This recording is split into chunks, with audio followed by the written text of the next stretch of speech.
Hey guys, Nick Selleck from Maschine. We're on our second day of a big 30-day ride right up the length of Australia. We're on the Great Divide Ride Ultimate and we're in the Maschine ranges at the moment. I just wanted to do a quick run through the accessories that I've fitted to my DesertX Rally to survive this 8,000k 30-day trip up through Australia. And one of the big parts or focus for me in this first stage is dealing with the cold weather, because we're down here in Victoria, mid-May, winter's just kicking in. You can see all the beautiful autumn colours in the trees around behind me. But one of the things I really want to prepare for is the cold weather. So, done a few things to the bike, but let's start off right at the front. So the first thing, I'm running Motoz tyres as I normally do. And on the front, I'm running the Motoz Tractionator Dual Venture, which is a reversible tyre. We can basically flip that tyre around when it's halfway through its life. This tyre's already done a few days of riding, but it should do me for about 5,000 kilometres roughly. But I'm going to flip that tyre around halfway through this ride to get a little bit more life out of it. So that tyre works in a really good broad range of conditions. On the back end of the bike, at the moment, I'm running Motoz Tractionator Adventure, but it's in the smaller 140, 80, 18 tubeless size. Normally I'd run a Rails on the back, but I put this one on a little while ago. The Adventure's the slightly less aggressive off-road tyre, so it's a little bit smoother running on the bitumen. So I'm going to see this one out. It's already done a few days riding, but it'll get me up to Port Macquarie probably, which is about 2,600 k's into this trip.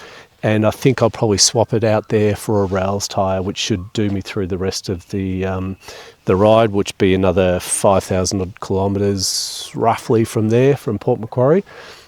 So Motoz tyres front and back. The other thing that I've done to the bike, so it's got genuine Ducati crash bars on the DesertX Rally. I've always had those ones on there, but one other thing I have fitted for this ride is a pair of steady driving lights. So these are kind of motorcycle specific ones. I believe the model is an MCX25 if I remember correctly. So I fitted them to the Ducati crash bars and I've just made a little bracket there to mount them up. And I've got the two lights on there. One is a flood beam and the other is a spot beam, and they're tucked in pretty well behind the crash bars there. Reason for fitting those ones is because we're at the start of winter or coming into winter, the days are pretty short. It's not getting light till about 7:30 in the morning, and pretty much the sun's down at about 5:30. So good chance we'll be stuck out in the dark at some points, and I hate riding in the dark. So those driving lights just add a little bit more illumination for me. As I mentioned, one of the other big things I was concerned about was cold hands or riding in the cold weather. So I fitted a set of these Barkbuster Blizzard or BBX handguards. They're basically a fabric handguard.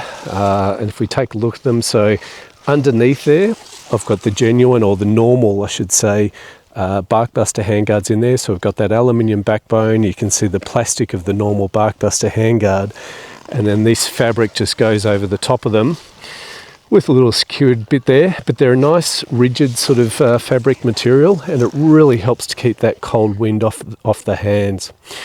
Also inside there, I've got the genuine Ducati heated hand grips fitted, and I've been running them on level 3 most of today to keep my hands warm, and that's been working pretty well so far. Pretty happy with that.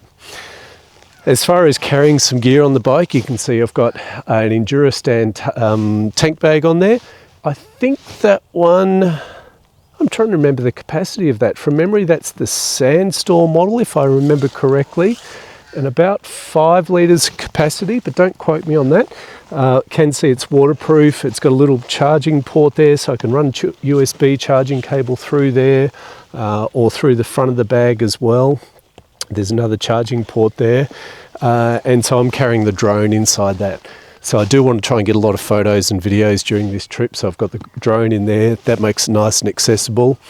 On the back of the bike, I've got the Endurostand tail pack, which is the large one, and this thing is perfect. I use it all the time, and I can fit pretty much all the tools I need in there to get me through these big long trips. So complete toolkit in there, and that's mounted or sitting on top of a Nomad ADV rack. These racks are really good. They just sit really nicely on the back end of the DesertX and mounts that bag perfectly. So those couple of Endurostand bags get some of the weight off my shoulders. You can see I've got a big backpack on, which has got a lot of the camera gear in there and some of the other essentials like first aid kit, and got the Garmin InReach on there. A couple of the other accessories on the bike. I like to be able to grip the bike with my legs, so I've added these little bits of grip tape or grip pads on the side of the fuel tank there on both sides. One thing, it stops from scratching the paint on the steel fuel tank, but also it just helps me to grip the bike with my knees really well. So I've got those on both sides. The other bit of grippiness that I've added to the bike is down here on the side stand. If you can pick up there that I've got that little bit of grip tape on the side stand. I'm a little bit short in the legs, and so just having that little bit of grip tape down there allows me to flick the stand up a bit easier, because I'm running the rally bike with the taller suspension and the tall rally seat. So for me, it's a little bit tricky reaching the ground sometimes and getting that side stand up. So that grip tape, I find, simple accessory, but it really helps me. Also buried there underneath the leaves is a little side stand extension plate.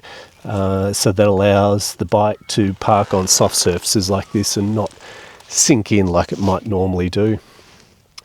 The other thing, critical thing, is navigation. So up on the front of the bike, I've got quad lock mount or quad lock charger there on the handlebars. So it's a little bit tricky on the rally with the steering damper. It's got the top clamp on the handlebars here sort of comes in and doesn't leave you a lot of real estate on the left hand side to put the quad lock mount.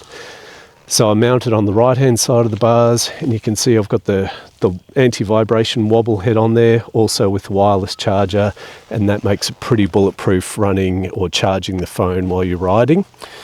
The key bit of navigation device that I've got there is the DMD tablet, the 865. Yeah, T865 is the model, so it's a bit of an older one now. There's been a couple of new models since then, but that's mounted on the genuine Ducati GPS mount bar, navigation bar, which comes standard on the DesertX Rally. You can fit that as an accessory to the standard DesertX as well, and that's just tucked in there. Tucks in nicely behind the screen. It does protrude out a little bit around the sides, but not much really. So I love that DMD tablet, absolutely brilliant for this big ride that we're doing. The other cool thing about this tablet is it allows me to run a remote control, and so tucked in behind the handguards here you can just see there's a Silver Fox controller there. So I really like the Silver Fox remote control, reason being it's got this nice thin mounting section here. It means that I don't need to move anything else on the handlebars. I've got the standard switch block here, my mirror's in the standard position, and the Silver Fox controller mounts nicely in between those two, and I can easily access those buttons while I'm riding, and the joystick up the top there to control things on the DMD drive mode tablet. So that's the Silver Fox H1 controller, if I remember correctly. You might also see on the handlebars I've got a remote control for the DJI Osmo Action camera, which I normally have mounted up there on my helmet, but I've got on my hands at the moment. And you can also see I've got the little wireless mic here.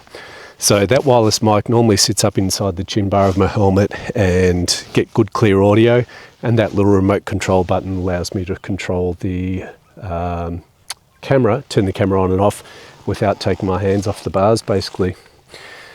So that's pretty much it for the accessories on the bike. I do have the Temangoni race exhaust system on there, which makes for that beautiful sound, but otherwise the DesertX Rally is pretty well kitted out as standard. Yeah, so they're the mods that I've made to the bike to set it up to do this Great Divide ride. 30 days riding the full length of Australia's Great Dividing Range, about 8,000 kilometres. Let's see how the DesertX and I handle it. It's going to be interesting.